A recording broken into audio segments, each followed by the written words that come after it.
बिस्मिल्लाहिर्रहमानिर्रहीम। अस्सलाम वालेकुम। मैं हूं शेफ फराह मोहम्मद और मेरे साथ हैं साफिर शहजाद और जुएना सिद्दीकी। और आप सब देख रहे हैं चटखारे। जी जनाब, तो आज का जो एपिसोड होने वाला है वो ज़बरदस्त सा होने वाला है क्योंकि बच्चे जो हैं बहुत ज़्यादा खुश हैं और चाह रहे हैं कि हम कुछ अच्छा पका के दिखाएं, न्यू करके दिखाएं। मुझे कह रहे थे आज की रेसिपी हम ही बनाएंगे। मैंने कहा नहीं भाई, दूर रहो, सिर्फ सीख लो, बहुत बड़ी बात है। तो चलते हैं हम अपनी रेसिपी की तरफ स्टार्ट करते हैं। और आज की रेसिपी क्या है? बहुत ही ज़बरदस्त सी रेसिपी है। हम बना रहे हैं पोटैटो एक्लेयर्स। एक्लेयर्स तो चॉकलेट होती है यार इतना अटैक हो गया।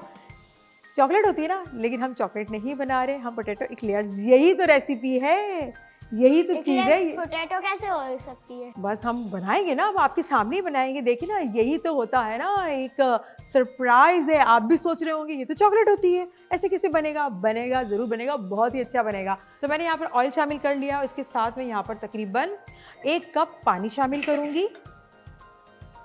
पानी शामिल करने के बाद मैंने क्या करना है, मैंने हमारा फ्लेम जो है वो ऑन कर लेना है, उसको थोड़ा सा गर्म करना है। ठीक है, थोड़ा सा मैं इसको हल्का कर दूं ताकि ये तेज़ ना हो। और ये मेरे पास है मैदा मेरे पास रखा हुआ है। जब ये हमारा गर्म हो जाएगा तो हम क्या करेंगे, थोड़ा थोड़ा करके 1 कप मैदा हम इस पानी में, जिसमें डालडा कुकिंग ऑयल है और पानी है, उसके अंदर हम शामिल करते जाएंगे, इसको पकाते जाएंगे और इसकी एक अच्छी सी डो बनाएंगे। जैसे हम आटा गूंथते हैं ना, इसकी डो होती है, उस तरह से हम एक डो बना लेंगे। उसके बाद क्या करेंगे वो देखते जाए एक्लेयर्स बनने कैसे वाले हैं।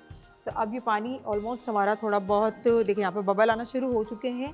थोड़ा सा गर्म हो जाए, हुआ है? आपको लग रहा है बबल? थोड़ी सी देर है। ठीक है, तो आपको कैसा लग रहा है? ये टेस्टी होगा? टेस्टी होगा आपको लग रहा है? टेस्टी होगा। अच्छा, तो इसको बनाना आसान होगा कि मुश्किल होगा? आपको क्या लगता है? आसान होगा। क्यों, कैसे लगता है कि आसान होगा? चीजें इतनी कम है। ये है कि चीज़ें इतनी कम है। अच्छा देखिए, ये बच्चों को भी पता है, अगर चीज़ें बहुत ज़्यादा होती हैं तो पकाना बहुत मुश्किल होता है, अगर चीज़ें बहुत कम है तो पकाना बहुत ही आसान होता है। पकाना नहीं, खाना बनाना। पकाना तो यहाँ का भी पकाना होता है ना, जैसे कि बच्चे मुझे पकाते रहते हैं। अब यकीन करें, जब मैं यहाँ आ रही होती हूँ तो इतना पका रहे होते हैं, क्या करेंगे क्या नहीं करेंगे, हम ये बनाएंगे, हम ये टेस्ट करेंगे, इफ्तार कब होगा, ये सारे सवालात जो है ना उनके मैं सुनती रहती हूँ। आप लोग भी सुनते होंगे। पानी जो है वो बॉयल हो चुका है। अब हम क्या कर रहे हैं, इसमें थोड़ा थोड़ा करके हमने मैदा शामिल करना है, उसको मिक्स करते रहना है अच्छे से, ताकि ये मिक्स होता रहे, हमारे पास एक अच्छी सी डो बन जाए। अगर इसमें बबल्स भी आ रहे हैं तो कोई बात नहीं, क्योंकि हमने इसको बीट भी करना है। सही ना, आप परेशान ना हो कि बबल बन रहे हैं। अच्छा, मैंने ये बड़ा चम्मच यूज़ किया है, मैंने आपको बताया 1 कप के बराबर मैंने करना है, तो मैंने बड़ा चम्मच यूज़ किया है। और देखिए हल्का सा बस मैदा गर्म पानी और ऑयल में पकाने का मकसद ये था कि इसका जो कच्चापन होता है वो ख़त्म हो जाए अच्छी तरीके से, और एक होता है ना जो थोड़ी सी हीक होती है वो ख़त्म हो जाए। बस इसको मैंने 1 कप के बराबर, आप देख रहे हैं 1 कप के बराबर मैंने इसके डाल दिया है, और इसको मैंने हल्का हल्का में बनाऊँगी, पकाती जाऊँगी, और फिर थोड़ा सा मैं इसको ठंडा करूँगी। और बाद में हम सेकंड स्टेप क्या है इसका फिर मैं आपको बताऊँगी। ठीक है, मैं इसको साइड कर देती हूँ क्योंकि इसका काम हमारा हो चुका है। और मेरे पास ये बॉल है खाली वाला, मैं इसके अंदर जब थोड़ा सा बन जाएगा इसके अंदर मैं इसके अंदर डाल दूँगी। बिल्कुल डाल दूँगी। उसके बाद हम क्या करेंगे, मैंने बच्चों को बिल्कुल नहीं बताया क्योंकि बच्चे भी देखते जा रहे हैं, ज़ोयना और साफिर, और साथ साथ आप भी देखते जाएं। अगर आप भी चाहते हैं कि आप हमारे किचन का हिस्सा बने, ज़ोयना और साफिर के साथ और मेरे साथ कुकिंग करें, तो आप हमें SMS कर सकते हैं, ईमेल कर सकते हैं, कमेंट कर सकते हैं हमारी वीडियो पर। हम आपको ज़रूर बुलाएंगे और फिर आप भी हमारे चटखारे का पार्ट बन सकते हैं। ठीक है, तो ये हो चुका। अब हम इसको बंद कर देते हैं। यहाँ मैं इस बॉल में इसको निकाल देती हूँ। ठीक है, मैंने इसको निकाल दिया। ये एक डो सी बन गई है ना, जैसे कि होता है, ये डो सी बन चुकी है। इसको थोड़ा सा ठंडा कर देंगे, इसको हिलाएंगे थोड़ा सा, तो ये ठंडा हो जाए। इसमें धुआं बहुत ज़्यादा आ रहा है। ठंडा होने के बाद हम इसमें क्या करेंगे, मेरे पास ये 3 अंडे हैं, 3 एग्स मेरे पास। मैं डालूंगा। आप करेंगे? चले सही, आप करेंगे, दोनों करेंगे भाई, दोनों को ही काम करना है। 3 अंडे, ज़रा ये थोड़ा सा ठंडा हो जाए, एक एक करके हम अंडा इसके अंदर एक आप एक मैं एक ही हम तीनों ये बराबर हो गए ना, डिवाइड कर दिया कि एक एक किसी कोई नाराज़ ना हो। तो अब हम क्या करेंगे कि इसके अंदर एक एक करके अंडे ऐड करते जाएंगे और साथ हम इसको बीट करते जाएंगे, और फिर नेक्स्ट स्टेप क्या होगा मैं आपको बताती जाऊंगी साथ साथ, फिर आप भी मुझे फॉलो करते जाइएगा। ये ऑलमोस्ट मेरे ख्याल से हो चुका है, और मैं इसको हाथ मैंने पहले ही वॉश कर लिए थे। अच्छा, मुझे स्पून ये दे देना, मुझे स्पून जो है ना ये वाली दे दें, छोटी वाली। ठीक है, स्पून मुझे दे दीजिए।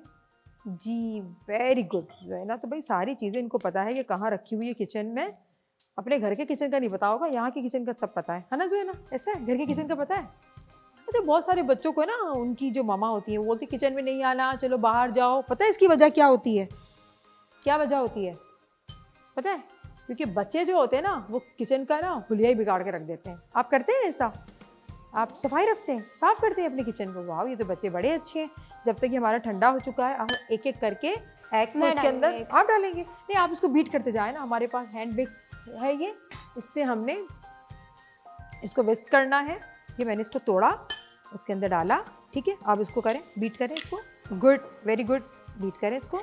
अच्छा, फोक की मदद से भी कर सकते हैं, इलेक्ट्रिक बीटर की भी मदद से कर सकते हैं, जो आपके घर में अवेलेबल है आप उसकी मदद से इसे कर सकते हैं। ला, मैं कर लेती हूँ। ठीक है, मैं इसको कर लेती हूँ। इस तरह से करते हैं। अरे यार, ये देखें सबके सब आ गए। बच्चों, मुझे करने देना। ये बीच बीच में जो ये काम होता है ना, ये बड़ा ख़राब होता है। एक एक करके हम ऐड करते जाएंगे और इसके साथ हम इसको 3 अंडे हमने करने हैं मिलाने। चले चले करें। ये सब मेरे पास इतने करीब आके खड़े हो गए हैं, मुझे तो पता नहीं क्या बन रहा है। ये इनको लग रहा है ना कोई न्यू रेसिपी बन रही है। अरे मैं कहाँ से डालूँ? मुझे तो कोई जगह तो दे दो, जगह तो दे दो मुझे कोई। सही है, चले आ जाए। आप लोग करें, चले करें, आ जाए छोटू शेफ, आप लोग करें। मैं आपको साइड पे कर देती हूँ इन चीज़ों को। अच्छे से बीट कीजिएगा। हो गया? अब मैं हाथ लगा लूँ, एक कर लूँ? हाँ, आप बहुत प्यारा प्यारा कर रहे हैं, मैं कर लूँ? लाए, मुझे दे दो। अच्छे से मिक्स कर लूँ इसको। जब हम इसको मिक्स करते जाएंगे, अच्छे से मिक्स हो जाएगा। इसके साथ साथ हम हमारे पास ड्राई मसाले हैं, वो भी वो भी हम ऐड करते जाएंगे इसके अंदर। स्पून जो है ना, मुझे दोबारा से स्पून चाहिए, वो वाले, वो स्पून देते मुझे। उसको ऐड करते जाएंगे साथ में। अच्छा, यहाँ पर मेरे पास से पार्सले, ये हर्ब है, आपको इजीली मिल जाता है। जो है ना, ये रहा, ये मैं इसके अंदर मैं ऐड कर लेती हूँ। अच्छा, इसकी खुशबू बहुत अच्छी होती है और हेल्थ के पॉइंट ऑफ व्यू से देखा जाए तो ये आपके विटामिन सी से भरपूर होता है, हड्डियों को मजबूत करता है।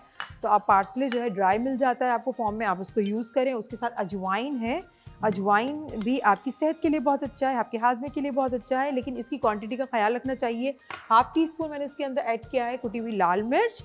और क्योंकि ये बच्चों के लिए बन रहा है और बड़े भी तो खाते हैं, लेकिन बच्चे जो है वो शौक से खाते हैं, तो हम इसमें 1 टीस्पून कुटी लाल मिर्च। इसकी खास बात ये कि ज़्यादा स्पाइस इसके अंदर स्पाइसीपन नहीं होता, तो बच्चे इजीली खा सकते हैं। काली मिर्च पाउडर, ब्लैक पेपर, वो मैं इसमें बिल्कुल 1/4 टीस्पून ऐड करूँगी। सॉल्ट हो गया, सॉल्ट को मैं इसके अंदर ऐड करने वाली हूँ 1 टीस्पून। हाँ, आप इसको मिक्स करती जाएँ, जो है ना, इसको मिक्स करती जाएँ। ठीक है। अच्छा, अब मेरे पास है चिली सॉस, ये मैं इसमें तकरीबन 1 टेबल स्पून इसके अंदर ऐड करूँगी। और ज़ुएना को तो भाई बड़ा जोश आ गया है और वो कह रही कि मैं इसको मिक्स करके रहूँगी। ठीक है, अच्छे से मिक्स करें। पोटैटोज़ मेरे पास रखे हुए थे, मैंने इसको अच्छे से बॉईल कर लिया है। बॉईल के बाद मैश्ड कर दिया है इसको, और उसके बाद मैं इसके अंदर ऐड करूँगी। ऐड कर लें और देखिए बच्चे कितना इंजॉय कर रहे हैं इसे। अच्छे से मैश करें। ठीक है, बिल्कुल। वाह, ये ट्रिक देखें, ये ट्रिक होती है इनके काम करने की, कि इनको सब आता है कि किस तरह से मैश करना है, किस तरह से मिक्स करना है। अच्छे से ये मिक्स कर रही हैं। Very nice, very nice. हो गया। अब मैं मिक्स कर लूँ? अच्छा, इस पॉइंट पे आके ना आप स्पून भी यूज़ कर सकते हैं, क्योंकि हमारा जो विस्क है वो इतना ज़्यादा थिक हो गया है कि उसको अच्छी तरह से होल्ड नहीं कर पाता। तो मेरे पास स्पून है, मैं इसको मिक्स कर लेती हूँ। ठीक है, हमने इसको बीट तो कर लिया था अंडे को, अब हम इसको अच्छे से मिक्स करेंगे। मिक्स हो गया, ये बहुत अच्छे से मिक्स हो चुका है। अब हमने क्या करना है? अच्छा, 2 तरीके हैं इसको एक्लेयर्स बनाने के लिए, पोटैटो एक्लेयर्स बनाने के लिए आपके पास। जी, हम पैन में तेल क्यों डालते हैं? तेल क्यों डालते हैं? हम ऑयल इसलिए डालते हैं, जब हम कोई भी खाना कुक करते हैं तो वो चिपके नहीं, इसलिए हम ऑयल डालते हैं। ठीक है, और ज़रूरी नहीं कि ऑयल जो है वो बहुत ज़्यादा क्वांटिटी में डाला जाए, क्योंकि ऑयल आप खाने के अकॉर्डिंग आप डालते हैं कि क्या फूड आप बना रहे हैं, कितनी क्वांटिटी में बना रहे हैं। तो ऑयल का इस्तेमाल हमें उतना ही करना चाहिए और खाने को चिपकता नहीं है। कुछ लोग होते हैं स्टीम फूड भी खाते हैं, तो उसका तरीका अलग है। अभी तो आप बहुत छोटे से हो, तो फिर मैं आपको बताऊंगी कि किस तरह से स्टीम फूड बनाया जाता है, बेक्ड फूड बनाया जाता है। ठीक है, तो हम यहाँ पर मैं आगे बात कर रही थी कि ये जो है हमारे पास ये बॉटल है, ये बहुत इजी होता है क्लियर्स बनाने के लिए। तो मेरे पास ये वाटर पाइपिंग बैग भी आप यूज़ कर सकते हैं, लेकिन हैंडलिंग उसकी थोड़ी सी मुश्किल हो जाती है। तो मेरे पास ये बॉटल है, इसको मैं खोल के ये सारा मिक्सचर इस बॉटल के अंदर डालूंगी और फिर हम ऑयल गरम करके एक्लेयर्स को फ्राई करेंगे। तो चलते हैं, इसको बॉटल में भरते हैं।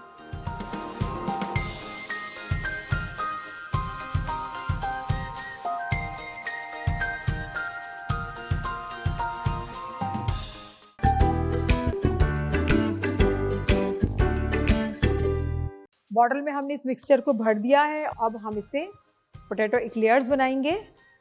इसको नीचे की तरफ ले आएंगे। बिस्मिल्लाहिर्रहमानिर्रहीम।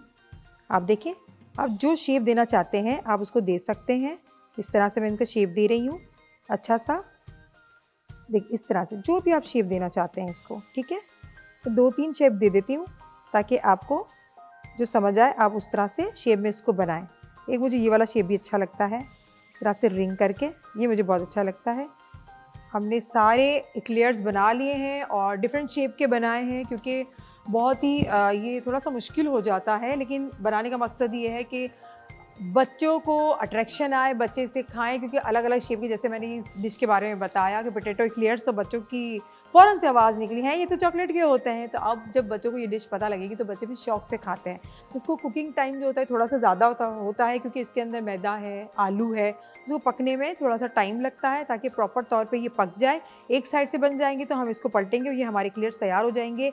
और जब ये बन रहे हो तो बार बार आपने इसके अंदर चमचा नहीं घुमाना है, क्योंकि ये टूट भी सकते हैं। आप देख सकते हैं छोटे बड़े साइज़ के, और कोई किसी में मिक्स नहीं हो रहा, ये अच्छे तरीके से फ्राई हो जाएगा। फिर हम इसको निकाल लेंगे। इसको थोड़ा सा टिश्यू पेपर हमने रख दिया है इसको ड्राई करने के बाद, और फिर हम इसको अच्छे से इसकी प्लेटिंग करेंगे। तो ये बन रहा है और एक तरफ से बन जाए, और आपको मैं पलट के दिखा देती हूँ। देखिए इतना खूबसूरत सा कलर है, ये बिल्कुल भी नहीं चिपक रहे और ये बन रहा है। कैसा लग रहा है आपको ये? अच्छा लग रहा है ना? ये बिल्कुल चेंज। अच्छा, बीच में ना बच्चे भी कह रहे थे हम इसमें करें, मैंने कहा नहीं आप नहीं करें, क्योंकि ये ऑयल बहुत ज़्यादा गर्म है, हाथ जल सकता है, तो थोड़ा सा आप ख्याल करें। तो बस ये बनते जाएंगे और ये फ्राई होते जाएंगे। कुछ इसके अंदर से थोड़े से सॉफ्ट है, वो अच्छी तरीके से बन जाए टोमेटो केचप के साथ। और वैसे भी खाएं तो बहुत अच्छे लगते हैं, लेकिन केचप के साथ बच्चे खाते हैं, चिली गार्लिक सॉस के साथ खाते हैं, चलिए वो उनको बहुत ज़्यादा स्पाइसी लगता है। हाँ, मेयोनीज़ के साथ आप खा सकते हैं, आप बहुत सारी चीज़ों के साथ इसको खा सकते हैं।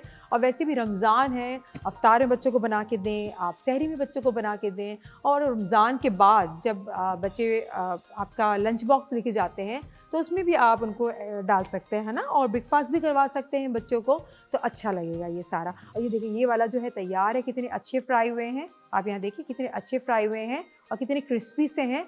ये बिल्कुल भी नहीं टूट रहे, बिल्कुल भी एक दूसरे से नहीं चिपक रहे हैं। ये हमारे बन चुके हैं। अब मैं क्या करूँगी, मैं इसको यहाँ रख दूँगी ताकि ये थोड़ा सा ऑयल जो है वो टिश्यू पेपर में आ जाए और हमारे एक्लेयर्स जो हैं बच्चों के लिए बहुत ड्राई हो जाए और अच्छे लगेंगे। देखिए कितने अच्छे तरीके से ये फ्राई हुए हैं, क्रिस्पी से फ्राई हुए हैं।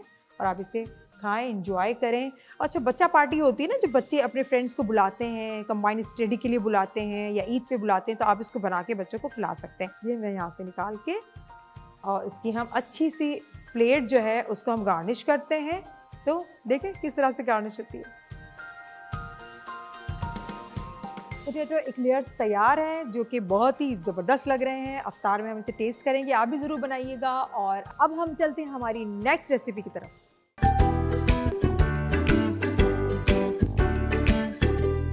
बच्चों, अब हम क्या बनाने जा रहे हैं? Bread custard. ब्रेड कस्टर्ड सारे बच्चों को अच्छा लगता है और सब बड़े खुशी से जोश से बोल रहे होते हैं कि भाई कस्टर्ड हमें खाना है। तो मैंने सोचा थोड़ा सा इसको चेंज कर देते हैं, न्यू रेसिपी कर देते हैं, तो बच्चों को और ज़्यादा पसंद आएगी। तो हमने सबसे पहले क्या करना है, हमारे फ्लेम को ऑन करना है। और थोड़ा ज़रा डर गई, हाँ आँच तेज़ हो गई ना, कोई बात नहीं, हो जाता है। सबसे पहले हम अपना मिल्क को है उसे गर्म करेंगे अच्छी तरीके से, फिर उसके बाद हम तैयारी करेंगे।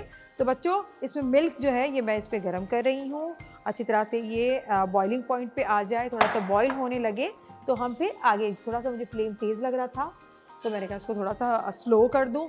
तो ये दूध हमारा बॉईल हो रहा है और चलते हैं हम दूसरे स्टेप की तरफ। तो मुझे स्पून दे दें। हमने क्या करना है, कस्टर्ड पाउडर है वो इजीली मिल जाता है, आप ले लें। आपको जो भी फ्लेवर अच्छा लगता है आप वो फ्लेवर में इसको ले सकते हैं। और मैंने यहाँ पे ये लिया हुआ है। आप करेंगे, आ जाए ज़रा, आप करेंगे, आप करेंगे, ठीक है। ये मेरे पास है तकरीबन मैंने 2 टेबल स्पून के बराबर लिया है। सही, आप भी इसको ले लें। और आधा लीटर मेरे पास यहाँ पर मिल्क है। अच्छा, पानी मैं ऐड करूँगी इसमें बिल्कुल थोड़ा सा, कि वो अच्छी तरीके से मिक्स हो जाए, डिज़ोल्व हो जाए अच्छी तरीके से। तो हमने क्या करना है, हाँ बस थोड़ा सा, अब बस मेरे हाथ सही है। इसको अच्छी तरह से मिक्स करें। ज़ैना आप कर लें, साफिना आप कर लें, ताकि इसके अंदर छोटे छोटे से लम्स होते हैं ना, गुठलियाँ, वो ना रहें और अच्छी तरीके से ये मिक्स हो जाए पानी के अंदर। अच्छा, आप चाहें तो इसको ठंडे दूध के अंदर भी शामिल कर सकते हैं, चाहे तो थोड़े से पानी में भी शामिल कर सकते हो, वो आपकी अपनी चॉइस होगी।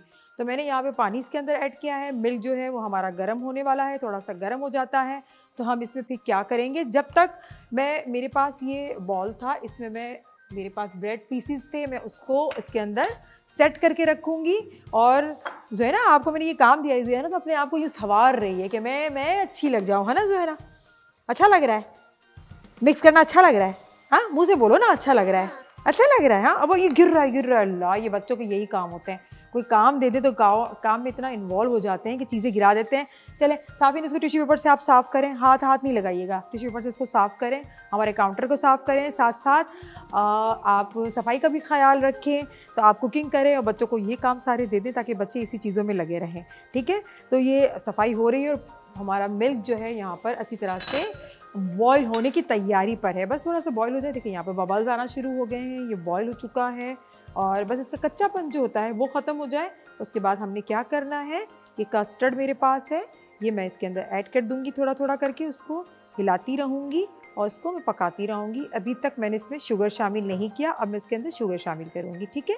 मैं इसको हिलाती रहूँगी और मुझे पूरा चाहिए होगा। अगर आप देखें कि ये बहुत ज़्यादा गाढ़ा हो रहा है तो आप इसको छोड़ दें, इसको ऐड करना लेकिन 2 टेबल स्पून बहुत होता है। अच्छा, मेरे पास ये शुगर है, यहाँ पर मैंने तकरीबन 3 टेबल स्पून मैंने भर के शुगर रखा था, तो मैं इसके अंदर ये ऐड कर दूँगी क्योंकि कस्टर्ड हम खाते थोड़ा सा मीठा ही अच्छा लगता है। अगर आपको मीठा ज़्यादा पसंद नहीं तो 2 टेबल स्पून कर लें, लेकिन कोई भी हम डिज़र्ट बनाते हैं तो वो मीठा ना हो तो हमें वो मज़ा आता ही नहीं है। हाँ, वो अलग बात है, अगर आप डाइट पे हैं तो फिर आप 0 कैलोरीज शुगर भी यूज़ कर सकते हैं, लेकिन रमज़ान में तो सब चलता है भाई, सारी डाइट एक तरफ हो जाती है और आपने एक ही महीना होता है, एंजॉय करें सारे फूड को।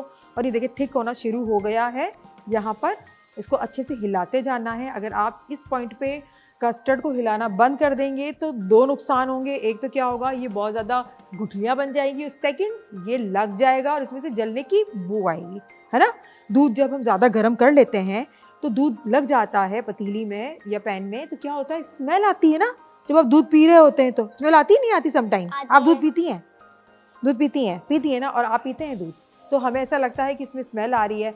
तो जब भी कुकिंग करें तो आपने बहुत ही एहतियात के साथ आपने कुकिंग करनी। देखा अभी ये बातों में गाढ़ा होना स्टार्ट हो चुका है। अच्छा, मैं यहाँ पे एक छोटी सी टिप भी आपके साथ शेयर कर लूँ। बहुत सारे लोग मुझे ये बात करते हैं या मुझसे डिस्कस करते हैं, मैसेज करते हैं कि हम जब कस्टर्ड बना रहे होते हैं तो जब इसे ठंडा करते हैं तो वो बिल्कुल जम जाता है, केक की तरह हो जाता है। वो क्यों होता है, उसकी वजह क्या है? जब आप इसे बना रहे होते हैं, जब वो आपके चूल्हे पे ही होता है तो आप उसी वक्त इसको गाढ़ा कर देते हैं। आपने इस हद तक इसको बनाना है कि इसकी कंसिस्टेंसी इस तरह से होनी चाहिए, रनिंग होनी चाहिए। जब ये रनिंग होगा तो क्या होगा, जब वो ठंडा होगा तो वो केक की तरह नहीं जमेगा, वो क्रीमी फॉर्म में होगा, है ना? वो क्रीमी फॉर्म में होगा। तो ये मैंने आपको एक टिप दे दी कस्टर्ड को बनाने का तरीका क्या होना चाहिए। वरना क्या करते हैं, हम ये सोच रहे होते हैं कि नहीं, जब तक ये गाढ़ा ना हो जाए ना फिर इसको सेट नहीं करेंगे। तो ऑब्वियसली जब आपने इसको गाढ़ा करेंगे, जमाएंगे, तो वो केक बन जाएगा, तो वो अच्छा नहीं लगेगा। कस्टर्ड यहाँ पर हमारा तैयार हो चुका है। अब हम इसे क्या करेंगे, हम इसे इसको सेट करेंगे। किस तरह से इसको हमने असेंबल करना है, इसमें नहीं डालना, इसमें इस बाउल में डालना है अच्छे से, क्योंकि इसे अच्छी सी गार्निश करेंगे। सही बच्चों? तो ये मैं यहाँ पर ले लेती हूँ, मेरे पास ब्रेड के पीसेस से, हमने कोई फ्राई नहीं किया क्योंकि जब गरम गरम कस्टर्ड जाएगा तो इसके अंदर कस्टर्ड का टेस्ट जब जाएगा तो वो बहुत अच्छा लगेगा। आपको लगेगा आप जैसे आइसक्रीम खा रहे हैं, आपको इतना अच्छा लगेगा। इसको मैंने यहाँ पे सेट करके रख देना है और उसके ऊपर मैं कस्टर्ड डालूंगी ताकि आपको ये ब्रेड का भी आपको एक टेस्ट मिले और साथ साथ आपको कस्टर्ड का भी मिले। ठीक है ना? समझ में आ गया कितना आसान है, किस तरह से बनाया जाता है इसको, कोई मुश्किल नहीं है। अब इसको पकड़ें साफिन, आप इसको यहाँ रखें। अब मैं इसको यहाँ से उठा लेती हूँ, ये थोड़ा सा गर्म है, मैं टिश्यू पेपर ले लेती हूँ यहाँ पर उठाने के लिए। टिश्यू पेपर की मदद से मैं इसके अंदर इसके ऊपर पोर करूँगी ताकि आपको दिख भी रहा होगा जो ना थोड़ा सा हट जाए। हाँ सही है, ठीक है। अब मैंने इसको पोर करना शुरू कर दिया। जी जनाब, कितना अच्छा लग रहा है। ओके, बस इतना, बाकी मैं दूसरे बॉल में मैं इसको सेट करूँगी। इसको फेंक दे। ये हमारे कस्टर्ड यहाँ पर आपको दिख रहा होगा। साइड में अब मेरे पास ये है पिस्ता चॉप किया हुआ। देखिए कितना खूबसूरत कलर लग रहा है, पिंक, वाइट एंड ग्रीन, कितना खूबसूरत लग रहा है ना।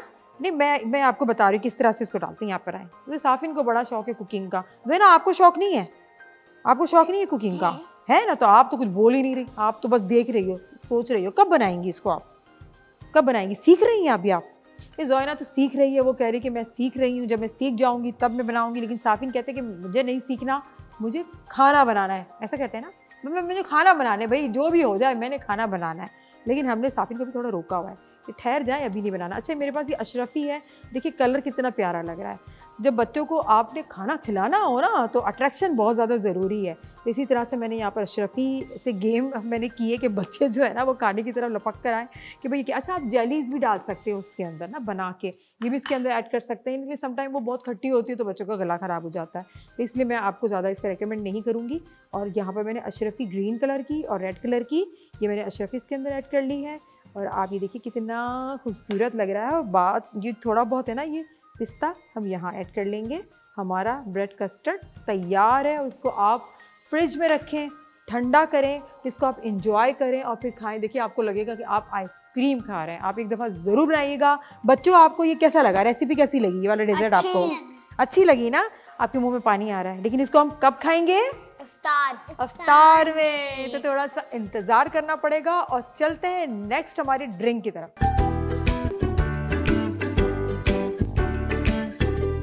अब हम बनाएंगे रिफ्रेशिंग सी ड्रिंक जिसका नाम है मिंट मार्गरीटा। जी जनाब, मिंट मार्गरीटा। तो चलते हैं जल्दी से हमारी रेसिपी की तरफ। अच्छा, मैं इसको बनाना आपको बता दूं बहुत ही फास्ट है, और बच्चे जितने फास्ट है उससे भी ज़्यादा रेसिपी मेरी फास्ट है। सबसे पहले मैंने यहाँ पे पानी ले लेना है। हम यहाँ पे इस ड्रिंक को बनाने जा रहे हैं। पानी में ले लूँगी तकरीबन, मैं यहाँ पर 1 गिलास के करीब में पानी ले लूँगी। और उसके बाद मेरे पास ये मिंट के पुदीने के पत्ते हैं, बहुत अच्छी तरह से मैंने वॉश कर लिया। वॉश करना बहुत ज़्यादा ज़रूरी होता है। तो मैंने इसमें तकरीबन 1 मुट्ठी के बराबर मैंने यहाँ पर पुदीने के पत्ते ले लिए हैं।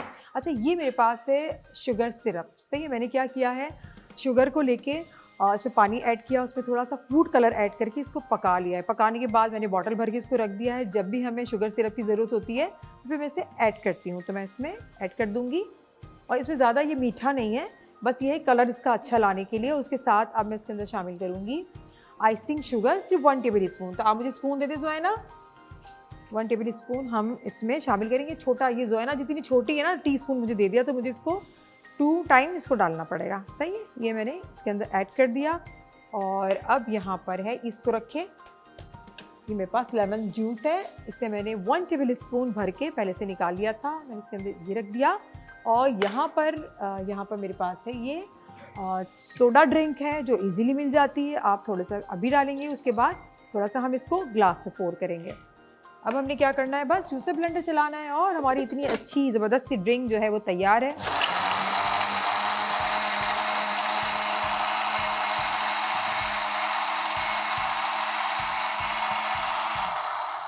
बन गई, इतनी जल्दी बन गई। अब आप तो सीख गए होंगे ना कितनी आसानी से ये बन जाती है। ये बन चुकी है और उसके कलर्स देखिएगा कितने अच्छे खूबसूरत से, डार्क एंड लाइट, कितने अच्छे कलर्स हैं। और हमारे पास ये ग्लास रखे हुए हैं। इस ग्लास में मैं इसको, खुशबू देखें, रोज़े में खुशबू कैसी है, बहुत अच्छी है। नहीं अभी नहीं मिलेगा, कब मिलेगा आपको ये? सहरी इफ्तार। देखिए भाई, इनको सहरी याद आ गई है। सहरी मिलेगा, इफ्तार में मिलेगा। बच्चों को रोज़ा बहुत ज़्यादा लग रहा है, जबकि बच्चों का रोज़ा नहीं है, छोटे बच्चे ना, अभी कहाँ रोज़ा रखेंगे। तो हमने इसको यहाँ पर ग्लास में पोर करना है, आधा करना है। जैसे मैंने आपको बताया था कि सोडा को फिर इसके अंदर हम पोर करेंगे, इसके अंदर ऐड करेंगे, फिर ये एक अच्छा सा इसका कलर आएगा और टेस्ट भी बहुत अच्छा होगा। हाफ ग्लास कर लेना है हमने। जी जनाब, और मेरे पास ये सोडा था। अच्छा, इसकी ख़ास बात पता है क्या है? इसकी ख़ास बात ये है कि कम चीज़ें यूज़ करके ज़्यादा ड्रिंक आप बना लें, तो ख़ास बात यही है ना। अब मैंने इसमें यहाँ पर ये शामिल करना है, अगर गिर जाए तो सॉरी, कोशिश करूँगी ना गिरे। नहीं गिरा, ओके। जोयना जल्दी से टिश्यू पेपर दे दो फटाफट, जो गिरा है उसको हमने साफ़ करना है। ये हमने ड्रिंक इसके अंदर ऐड किया। अब आप इसके कलर देखिए कितने खूबसूरत से कलर आ रहे हैं। हमारा मार्गरीटा तैयार है और ये जोयना इसकी सफाई जारी है और सारी है। इसको मैं यहाँ रख देती हूँ ताकि जोयना इसको अच्छे से साफ़ कर ले। ये तैयार हो गया हमारा ड्रिंक और आज की हमारी सारी रेसिपीज़ कंप्लीट हुई। और अब जो मैं चलूँगी मेरे इस हमारे चटखारे के जो बहुत ही फेमस हमारी बातचीत है, चिट चैट है, या फिर सेगमेंट में इसको कहूँगी, हमारा छोटा सा किस्सा कहानी की तरफ, जिसमें हम हमारे अंबिया के किस्से कहानी सुनाते हैं। तो चले आप सुने मेरे साथ।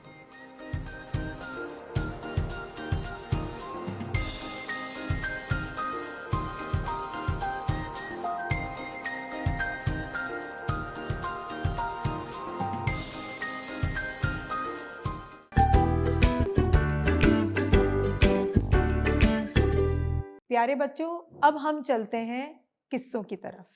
आज का किस्सा बहुत ही अच्छा किस्सा है और इससे आपको बहुत ज़्यादा अच्छा लेसन मिलेगा और अल्लाह की हिकमत का और सब्र का और बहुत सारी चीज़ों का। आप जब ये किस्सा सुनेंगे तो आपको इससे एक सबक हासिल होगा।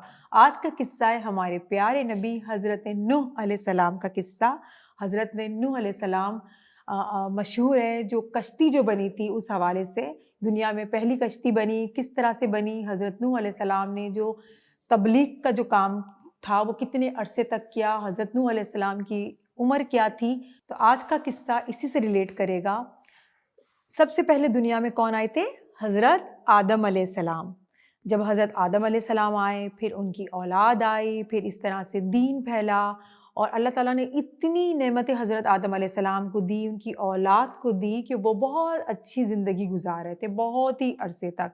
फिर हज़रत आदम अलैहिस्सलाम की औलाद से हज़रत नूह अलैहिस्सलाम, उनकी नस्ल आगे बढ़ी। फिर क्या हुआ, अचानक से कुछ लोग ऐसे हो गए कि वो अल्लाह ताला ने जो नेमतें दी हुई थी, इनको रोज़ी दी हुई थी, इनको पानी दिया हुआ था, हवा और बहुत सारे अनाज दिए हुए थे, फिर उसकी जो है वो कदर नहीं करते थे। जब कदर नहीं करते थे तो क्या करते थे? वो अल्लाह ताला को भी भूल के बैठे हुए थे। उन्होंने क्या किया कि अपने हाथों से, मट्टी से, पत्थर से मूर्तियाँ बनाई, शक्लें बनाई, फिर उनकी वो पूजा करते थे। ठीक है, ये तो बहुत अजीब बात है ना कि हम अपने हाथ से कुछ चीज़ बना के, पूजा का क्या मतलब होता है? उसी से मांगना। पैदा हमें किसने किया? अल्लाह ताला ने पैदा किया। नेमतें हमें किसने दी? अल्लाह ताला ने दी। तो हमें अल्लाह ताला का थैंक यू करना चाहिए ना। ये तो बात नहीं हुई कि हम अल्लाह ताला को भूल के हम अपनी मर्जी से मट्टी लें, पत्थर लें, चीज़ें लें, उनको बना के फिर हम इनकी पूजा करना शुरू कर दें, हम उनकी इबादत करना शुरू कर दें। ये तो गलत बात है ना। तो फिर क्या हुआ, आहिस्ता आहिस्ता जो था वो लोग ऐसे आ गए उसके अंदर कि वो लोग अल्लाह को छोड़ के इस तरह की इबादतें करते थे। अल्लाह ताला तो सारी चीज़ें जानते हैं, लेकिन हज़रत नूह अलैहिस्सलाम अल्लाह के प्यारे पैगंबर, अल्लाह के प्यारे नबी, इनको ये बात बिल्कुल नहीं अच्छी लगती थी। वो अफसोस करते थे कि लोग ऐसा क्यों करते हैं जब हमारे अल्लाह ने हमें इतनी नेमतें दी हैं। फिर इन्होंने क्या किया, इन्होंने लोगों को दर्स देना शुरू किया। दर्स का मतलब पता है बच्चों क्या होता है? दर्स का मतलब ये होता है कि आप अच्छी बात दूसरों तक पहुंचाएं। जैसे मैं इस वक्त आपको अच्छी बातें बता रही हूँ, बहुत सारे लोग आपके गिर्द भी रहते हैं जो आपको अच्छी बातें बताते हैं और हमें उनकी बातें सुननी चाहिए, लेकिन वो तो अल्लाह के पैगंबर थे, वो तो अल्लाह के अहकाम, अल्लाह ने जो जो चीज़ें उतारी, जिस चीज़ की तरफ कहा कि हाथ बढ़ाओ ले लो तो उस चीज़ को कहा, जिस चीज़ का कहा कि उससे हट जाओ तो उससे हटना, तो ये होता है अल्लाह के अहकाम। वो लोगों तक पहुंचाते थे। उन्होंने तबलीग का काम शुरू किया, लेकिन लोग ऐसे थे, उनके जो दिमाग बिल्कुल बंद हो चुके थे, वो बिल्कुल शरीर हो चुके थे, शरारती हो चुके थे। वो हमारे हज़रत नूह अलैहिस्सलाम की बिल्कुल बात नहीं समझते थे। हज़रत नूह अलैहिस्सलाम बहुत परेशान हुए। और बच्चों आपको पता है हज़रत नूह अलैहिस्सलाम 900 साल से भी ज़्यादा उनकी उम्र थी। पता है आपको ये बात? नहीं ना, 900 साल तो बहुत होता है ना, उससे भी ज़्यादा इनकी उम्र थी और इतने साल उन्होंने अल्लाह की तबलीग में निकाल दिए। फिर क्या हुआ कि हज़रत नूह अलैहिस्सलाम बहुत परेशान हुए। परेशान तो होंगे कि लोगों को अल्लाह की बातें बताते और लोग उनको तंग करते, उनकी बात ही नहीं सुनते। फिर वो बहुत ही परेशान हुए। फिर उन्होंने अल्लाह ताला से दुआ की कि या अल्लाह, अब मैं क्या करूं, ये लोग मेरी बात ही नहीं सुनते, इतना बरस हो गए, मेरी उम्र इतनी हो गई, लेकिन ये लोग मेरी बात सुनने के लिए तैयार ही नहीं है। और आपको पता है हज़रत नूह अलैहिस्सलाम कहाँ रहते थे? वो पहाड़ों के ऊपर रहते थे। आपको मालूम है? पहाड़ों के ऊपर रहते थे, क्योंकि कुछ लोग ज़मीन में रहते हैं, कुछ लोग पहाड़ों पे रहते हैं, कुछ लोग रेगिस्तान में रहते होते हैं ना। लोग तो हर जगह आबाद है, अल्लाह ताला के जो लोग हैं वो तो हर जगह आबाद है। अल्लाह ताला ने सबको अलग अलग जगह पे रखा हुआ है। फिर क्या हुआ कि हज़रत नूह अलैहिस्सलाम को अल्लाह ताला ने कहा कि मेरे प्यारे नबी, मेरे प्यारे पैगंबर, आप परेशान ना हो, ये लोग आपको तंग करते हैं ना, तो मैं उसका हिसाब लूँगा। क्योंकि अल्लाह ताला ने जब बोल दिया तो हमारे जो नूह अलैहिस्सलाम थे उनको तसल्ली हुई, लेकिन वो फ़िक्रमंद भी बहुत थे कि मेरी कौम जो है, मेरे लोग जो हैं, वो क्यों नहीं सुधर रहे, क्यों नहीं मान रहे, क्यों अल्लाह पे यकीन नहीं कर रहे, दूसरे दूसरे जो अपने हाथों से बनी हुई चीज़ें हैं उनसे मांग रहे हैं सारी, जबकि वो हमारा कुछ भी नहीं कर सकते। वो तो एक मक्खी भी नहीं पैदा कर सकते, अल्लाह ताला हर चीज़ कर सकते हैं ना। फिर क्या हुआ कि अल्लाह ताला ने कहा कि हज़रत नूह को कि आप ऐसा करें, आप एक कश्ती बनाएं। ठीक है। हज़रत नूह अलैहिस्सलाम जो थे उनको तो पता ही नहीं था कश्ती के बारे में, मालूम ही नहीं था। उन्होंने कहा अच्छा, फिर उन्होंने क्या कहा, बहुत सारी रिवायतों में ये बात आती है कि हज़रत नूह अलैहिस्सलाम ने बहुत सालों तक दरख्त उगाए, ट्रीज उगाए वहाँ पर, क्योंकि वो पहाड़ था, वहाँ पे दरख्त नहीं थे। तो जब वो शरीर लोग थे ना जो मजाक उड़ाते थे, जो अल्लाह से बिल्कुल हट गए थे, जो अपने हाथों की बनी हुई चीज़ों की पूजा करते थे, वो हमारे हमारे पैगंबर पे हंसते थे। वो हंसते थे, लेकिन अल्लाह ताला ने क्या कहा हज़रत नूह को कि आप सब्र करें, इनको हंसने दें। वो बोलते थे यहाँ तुम क्यों कश्ती बना रहे हो, इसका क्या होगा, यहाँ कहाँ पानी आएगा, हम तो ऊंचे ऊंचे पहाड़ों पे रहते हैं, पानी तो आएगा नहीं। लेकिन हज़रत नूह अलैहिस्सलाम बिल्कुल खामोश थे, क्योंकि अल्लाह का हुक्म था कि आप कश्ती बनाएं। और आपको पता है हज़रत नूह अलैहिस्सलाम की जो कश्ती बनाने में किसने मदद की थी, आपको पता है? नहीं पता? हज़रत जिब्राईल अलैहिस्सलाम ने मदद की थी। वो उतरे और वो हज़रत नूह अलैहिस्सलाम को बताते गए और कश्ती बनती गई। और कश्ती भी रिवायतों में आता है कि बहुत अरसा लगा कश्ती को बनने में। जब कश्ती तैयार हो गई, फिर हज़रत नूह अलैहिस्सलाम ने अल्लाह ताला से कहा कि आप कहते हैं कि अज़ाब आएगा, लेकिन मैं क्या करूं, मैं ये जो मेरे बंदे हैं, जो मेरी कौम के लोग हैं, मैं उनके साथ इतने सालों तक रहा हूं, वो नहीं मानते, मैं क्या करूं। लेकिन अल्लाह ताला आप मुझे ये बताएं कि ये अज़ाब कब आएगा। तो अल्लाह ताला ने कहा, उनके पास एक तनूर था, ठीक है, वहाँ पर तनूर होता है ना जहाँ पर रोटियां वगैरह बनाते हैं, वो उनके पास था। तो अल्लाह ताला ने कहा कि तुम फिक्र नहीं करो, जब इस तंदूर में पानी उबलेगा ना, पानी ऊपर आएगा, तो समझो अज़ाब आ गया। तो हज़रत नूह अलैहिस्सलाम को एक निशानी अल्लाह ताला ने दे दी। जब देखा कुछ अरसे बाद तनूर में पानी आना शुरू हो गया, तो हज़रत नूह अलैहिस्सलाम समझ गए कि अब अल्लाह का अज़ाब कोई भी नहीं रोक सकता, क्योंकि अल्लाह ताला को तो गुस्सा था ना। अल्लाह ताला मोहब्बत हमसे इतनी ज़्यादा करता है, तो जो अल्लाह ताला की नाफरमानी करेगा तो अल्लाह ताला को तो गुस्सा आएगा, आएगा ना गुस्सा अल्लाह ताला को। तो प्यारे बच्चों, फिर क्या हुआ कि वो जब तनूर में पानी उबलने लगा, तो हज़रत नूह अलैहिस्सलाम समझ गए। फिर अल्लाह का हुक्म आया हज़रत नूह अलैहिस्सलाम को कि जितने भी जानवर उस वक्त मौजूद हैं, तुम उनके जोड़े कश्ती में बिठाना शुरू करो। जब हज़रत नूह अलैहिस्सलाम ने जो जानवर थे उसके जोड़े जोड़े वो कश्ती में बिठाना शुरू किए, तो फिर वही उनकी कौम के लोग उन पे हंसने लगे। उनका काम था हंसना, वो अपने अंजाम से उनको खबर ही नहीं थी, उनको पता ही नहीं था, क्योंकि वो समझ रहे थे कि हम जो कर रहे हैं सही कर रहे हैं, अपनी मस्तियों में थे। लेकिन बहुत सारी चीज़ें अल्लाह ताला बहुत सारे इंसानों को ढील देता है ना। अल्लाह ताला बोलता है करो, कितना करोगे तुम, एक दिन तो अल्लाह की पकड़ होगी ही। फिर हज़रत नूह अलैहिस्सलाम ने सारे जानवरों को कश्ती में शामिल किया, उसको बिठाया, और बहुत कम लोग जो थे वो ईमान लाए थे, बहुत ही कम लोग थे, उन लोगों को कश्ती में लिया। और फिर कश्ती जो है वो बिल्कुल तैयार थी लोगों से, फिर भी लोग हंस रहे थे। फिर बारिश हुई, इतनी बारिश हुई, वो इतनी ज़्यादा बारिश हुई कि वो पहाड़ों तक पानी आ गया। जब पहाड़ों तक पानी आया, तब भी हज़रत नूह अलैहिस्सलाम ने अपनी कौम से कहा कि देखो ये अल्लाह का अज़ाब है, तुम लोग ईमान ले आओ, माफ़ी मांगो अपने गुनाहों की। लेकिन जो लोग शरीर होते हैं, जो लोग मानने को तैयार नहीं होते हैं, वो कभी भी नहीं मानते हैं। बस क्या करना था, अल्लाह के अज़ाब में आ गए। और आपको बच्चों एक बात की बहुत हैरत होगी, हज़रत नूह अलैहिस्सलाम के बच्चे भी थे, उनकी बीवी भी थी, उनकी बीवी थी वो भी ईमान नहीं लाई थी, उनका एक बेटा था वो भी ईमान नहीं लाया था। आपको पता है वो भी ईमान नहीं लाया था। कश्ती पहली थी वहां पे। हाँ, वो कश्ती पहली थी, क्योंकि हज़रत जिब्राईल अलैहिस्सलाम जो आए थे कश्ती को बताने में, हज़रत जिब्राईल अलैहिस्सलाम ने नक्शा बताया और हमारे जो हज़रत नूह अलैहिस्सलाम थे उसको बनाते गए। तो वो कश्ती पहली थी दुनिया में जो बनी थी कश्ती। अब समझ में आ गया आपको, वो कश्ती पहली थी। फिर इस तरह से सबको बिठाया, फिर बारिश हुई, बहुत बारिश हुई, इतनी बारिश हुई कि वो कश्ती। फिर वो समझ गए कि अल्लाह ताला ने बारिश की है। हाँ जाहिर है, जब अजाब सर पे आया तो वो समझ गए थे, लेकिन क्या हुआ, टाइम जो होता है उनके पास खत्म हो चुका था। वो कश्ती वैसी थी जिसमें हम जाते हैं। अभी जाते हैं, नहीं, वो कश्ती जो थी वो ऊपर से भी बंद थी, क्योंकि अल्लाह ताला को पता था ना कि पानी बहुत ज्यादा आने वाला है।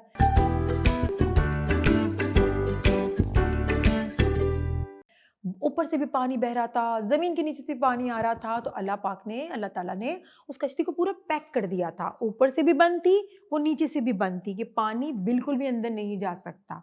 तो अल्लाह के हुक्म से जो चीज़ बनेगी तो उसमें तो अल्लाह ताला की हिकमत ही हिकमत होगी। तो अल्लाह ताला ने उस कश्ती को बंद किया था, सब इसके अंदर महफूज थे। फिर उन लोगों ने सोचा कि ना वो अल्लाह ताला ही हमारा खुद है, उन्होंने ये सोचा। अभी तो उन्होंने नहीं सोचा, क्योंकि उनको लगता था कि हम ऊपर चढ़ जाएंगे, हम बच जाएंगे, उनको तो ऐसा ही पहाड़ों लग में रहा चढ़ था, जाएंगे। पहाड़ों में चढ़ जाएंगे। फिर जब हज़रत नूह अलैहिस्सलाम है, उनको अपने घर वालों की भी बहुत फिक्र थी, क्योंकि अल्लाह ताला ने कहा था कि हज़रत नूह अलैहिस्सलाम को कि मैं तुम्हारे घर वालों को भी बचा लूंगा और तुम्हें भी बचा लूंगा। फिर जब देखा कि हज़रत नूह अलैहिस्सलाम का बेटा है वो नहीं आ रहा, हज़रत नूह अलैहिस्सलाम बुलाते गए अपने बेटे को, अपनी बीवी को कि आ जाओ, ईमान ले आओ, लेकिन उनके बेटे ने पता है क्या कहा? ऐसी बारिश में, ऐसी तूफानी बारिश में कुछ नहीं होगा मुझे, मैं तो यूं पहाड़ी की चोटी पे चढ़ जाऊंगा। हज़रत नूह अलैहिस्सलाम ने कहा, बेटा ये अल्लाह का अजाब है, तुम नहीं बच सकते। जब ये कलाम हो ही रहा था, बातें हो ही रही थी, तो इतनी बड़ी मौज आई और हज़रत नूह अलैहिस्सलाम के बेटे को बहा के ले गई। लेकिन वो ईमान वाले नहीं थे, उनके बेटे और उनकी बीवी को भी। जब कश्ती चली तो हज़रत नूह अलैहिस्सलाम भी तो मासूम है, इंसान है, अल्लाह के बंदे हैं। तो उन्होंने आसमान की तरफ देख के कहा कि या अल्लाह, आपने तो कहा था आपके घर वालों को मैं बचा लूंगा। तो अल्लाह ताला बहुत गफूर रहीम है और हिकमत वाला है। हिकमत की पता है क्या क्या इसका मतलब होता है? हमें जो बात नहीं पता, हमारे रब को पता है, हमारे अल्लाह को पता है, हमारा फ्यूचर पता है, हमारी चीज़ें पता है। तो अल्लाह ताला ने हज़रत नूह अलैहिस्सलाम को कहा कि ए नूह, तुझे नहीं पता जो मुझे पता है। तू, ये तेरे घर वाले थे ही नहीं, तू अपने घर वालों की फिक्र नहीं कर, क्योंकि अल्लाह ताला को बेहतर नवाजना था, बेहतर औलाद नवाजनी थी, बेहतर इनके दीन की तरफ लेके जाना था, तो वो तो ईमान वाले थे ही नहीं। फिर हज़रत नूह अलैहिस्सलाम मासूम थे, उन्होंने अल्लाह ताला से माफ़ी मांगी कि अल्लाह मुझे माफ़ कर। अल्लाह ताला ने उनको माफ़ कर दिया। और हम कितनी गलतियां करते रहते हैं, कितने गुनाह करते हैं ना हम लोग, लेकिन हमें ये गुनाह नहीं करने चाहिए। तो जो ये किस्से होते हैं, इसका मकसद ये होता है कि हम हमारे नबियों से, हमारे पैगंबर से, हमारे अंबिया से हम कुछ तो सीखें, थोड़ी सी तो बात बच्चों सीखें, जिससे हमारी ज़िंदगी सुधर सके, हमारी आखिरत सुधर सके, जिससे हमारा अल्लाह राज़ी हो जाए। फिर ये जो कश्ती थी वो चलती रही, रिवायतों में आता है 3 महीने, 2 महीने। तो इस तरह से कश्ती चलती रही, फिर पानी थमा, अल्लाह ताला ने हुक्म दिया बारिश को कि रुक जा, बारिश रुक गया। ज़मीन को हुक्म दिया पानी को जज़्ब कर ले, पानी सारा जज़्ब हो गया। फिर जो कश्ती थी हज़रत नूह अलैहिस्सलाम की, वो जोदी पहाड़ पर रुकी। फिर सब अल्लाह ताला ने हुक्म दिया हज़रत नूह अलैहिस्सलाम को कि तमाम लोग खुशकी के ऊपर आ जाएं। फिर वो उतरे, अल्लाह को सजदा दिया, शुक्र अदा किया। फिर अल्लाह ताला ने क्या इनाम दिया हज़रत नूह अलैहिस्सलाम को? अल्लाह ताला ने उनकी उनकी जो नस्ल थी, जो रह गई थी, जो कश्ती में थे, उनको आबाद किया। और आपको पता है हज़रत नूह अलैहिस्सलाम के वाक़े के बाद जो हज़रत आदम अलैहिस्सलाम की औलाद दुनिया में आई थी और जो फली फूली थी, वो सारी ख़त्म हो चुकी थी उनकी नाफरमानियों की वजह से। जो दूसरी नस्ल हुई, जो हम लोग सब हैं, वो फिर हज़रत नूह अलैहिस्सलाम की कश्ती में जो मोमिनीन सवार थे, वो उनकी नस्ल से हैं हम सब। तो देखें कितनी प्यारी हमारे अंबिया की बात है, कितने इन्होंने लोगों के ताने सुने, कितनी बातें सुनी। लोग हंसते थे हज़रत नूह अलैहिस्सलाम के ऊपर, लेकिन वो अल्लाह ताला के अहकाम से नहीं हटे, सब्र का दामन नहीं छोड़ा, अल्लाह की रस्सी को इन्होंने नहीं छोड़ा और अल्लाह पे इतना इन्होंने भरोसा किया कि आज हम लोग सब हैं। और अल्लाह का लाख शुक्र है कि अल्लाह पाक ने हमें मुसलमान पैदा किया, हमारे अंबिया के रास्तों पे हमें चलने वाला बनाया। और इन किस्सों का मकसद ये है और हमारे सेगमेंट का मकसद ये है। और मैं तो इस सेगमेंट जब मैं सुना रही होती हूँ आपको, तो मैं अपने दिल से ये बातें आपको बता रही होती हूँ। और मैं अपनी टीम जिन्होंने ये किस्सों का सेगमेंट सारा रखा कि फ़रा आप ये बताएंगी, लोगों को पता लगे, उनकी सारी मेहनत है। तो मैं बहुत दिल से दुआएं देती हूँ कि ये चीज़ें होनी चाहिए। जो बच्चे आप देख रहे हैं, आप सुन रहे हैं, आपको ये हमारे अंबिया के किस्से पता होने चाहिए और नेकियां करते रहनी चाहिए। और बस आप भी इस तरह से नेकी करें। और हमारा एक प्यारा सा सेगमेंट है, वो आप देखें, एक दिन की नेकी। और हमें इजाज़त दीजिए अपने दुआओं के साथ। अल्लाह हाफ़िज़।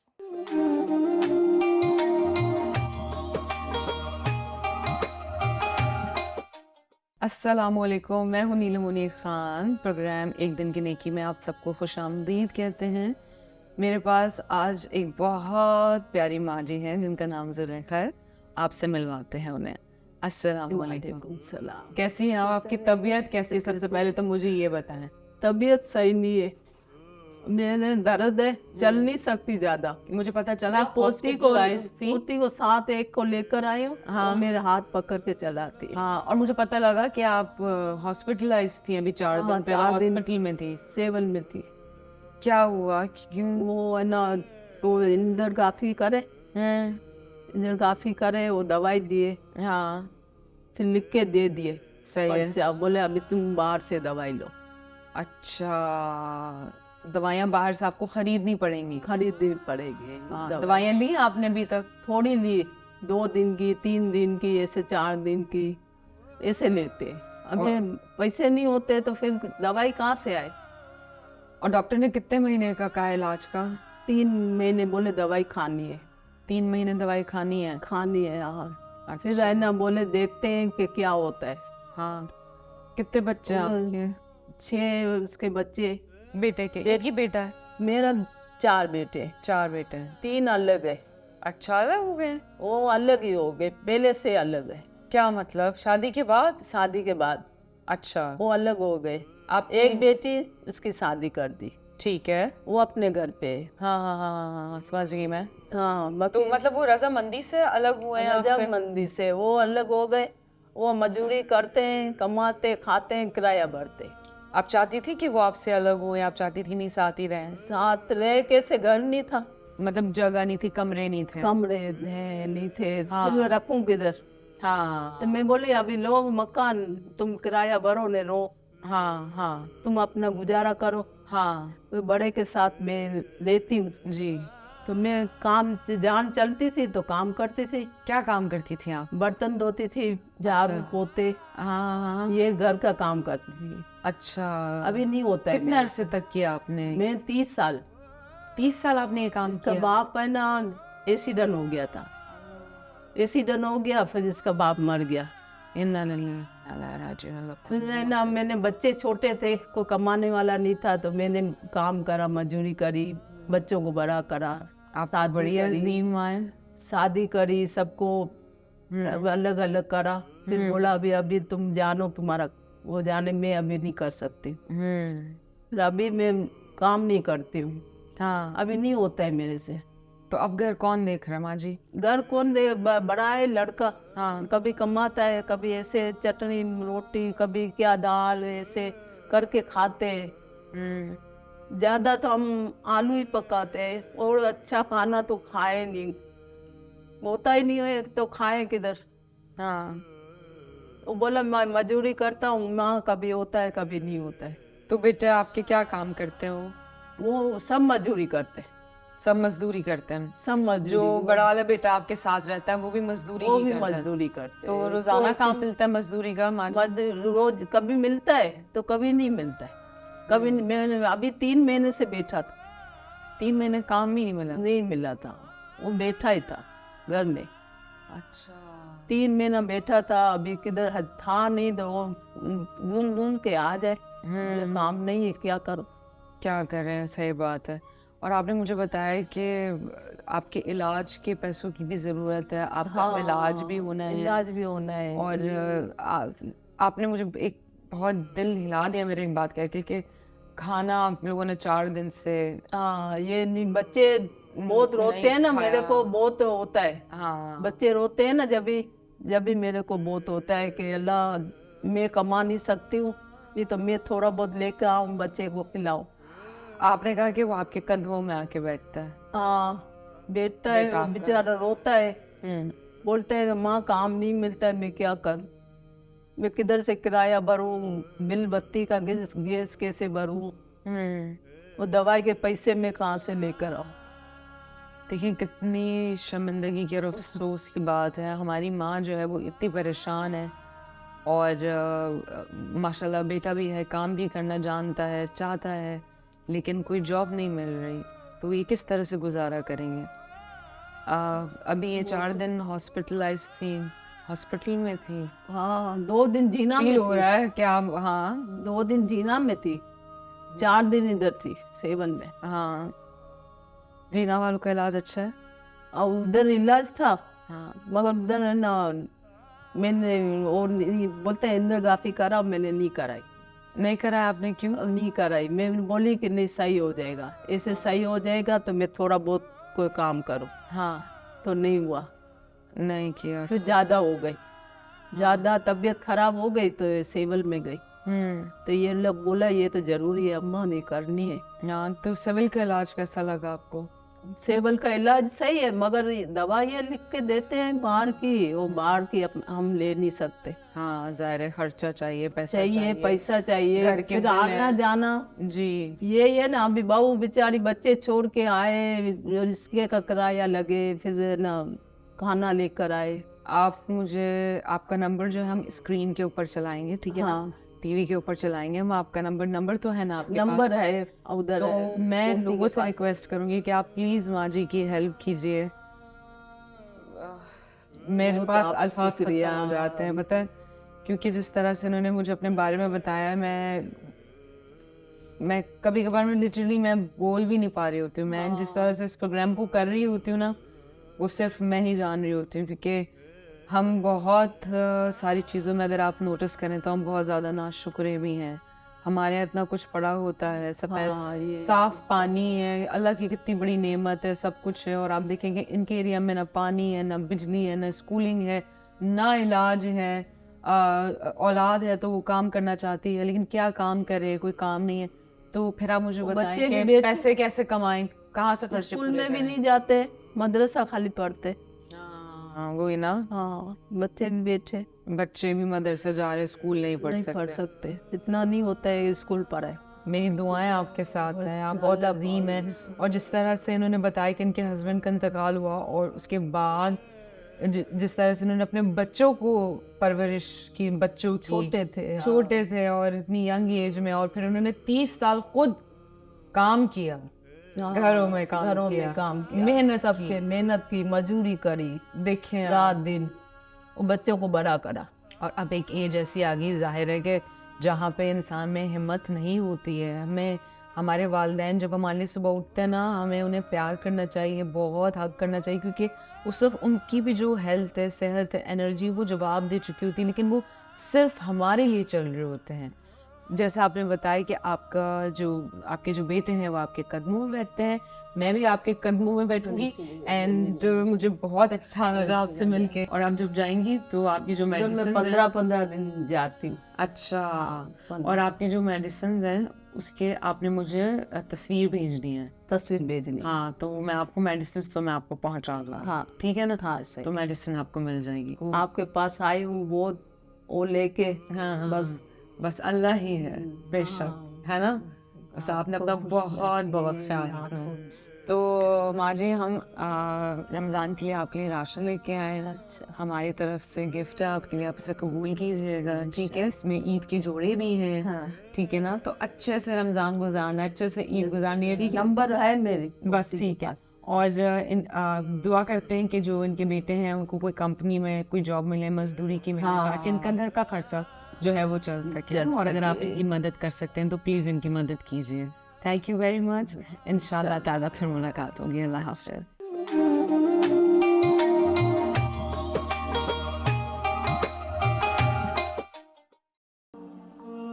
ए अल्लाह रब्बुल इज़्ज़त, इस साल माह रमज़ान के सारे रोज़े रखने की तौफ़ीक अता फरमा, और हम सबको रमज़ान का अदब व एहतराम करने की तौफ़ीक फरमा।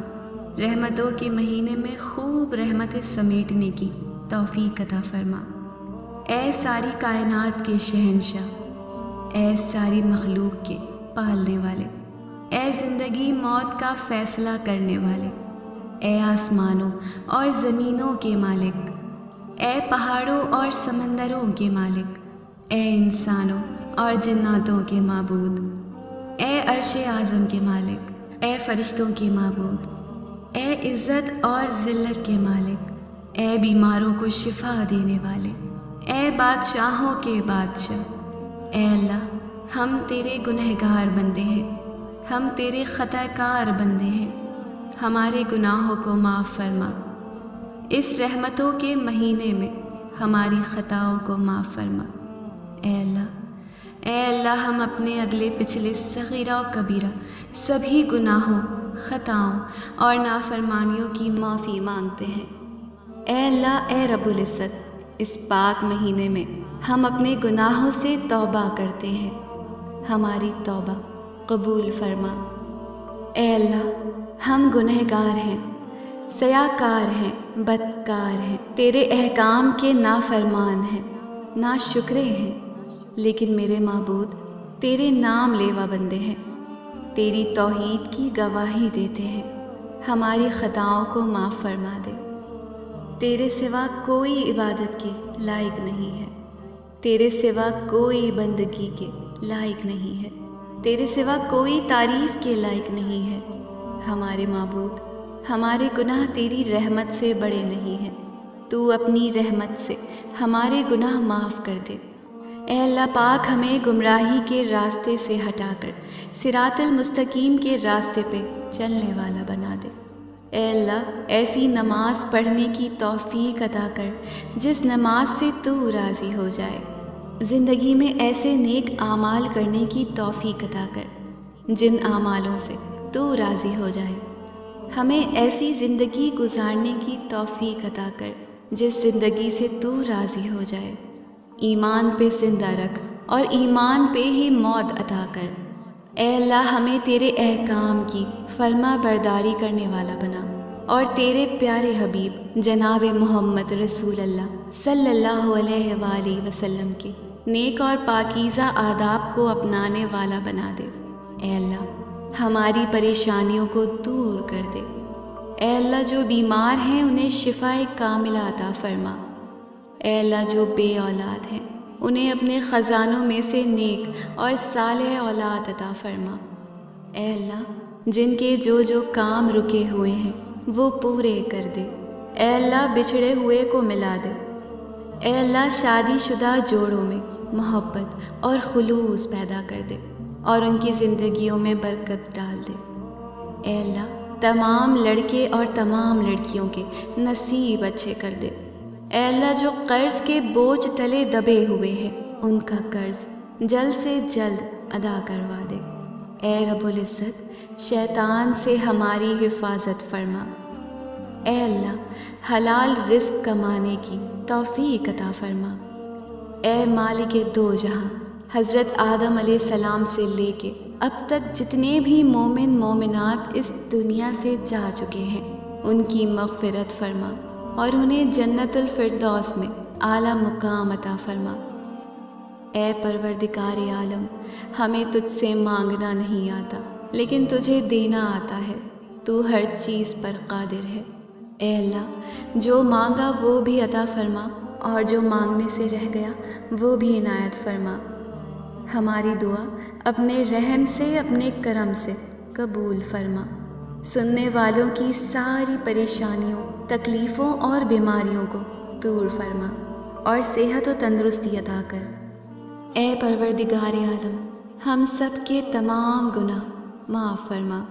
हम पर अपनी रहमतें नाजिल फरमा दे और जायज़ हाजात पूरी फरमा। आमीन आमीन आमीन या रब्बल आलमीन।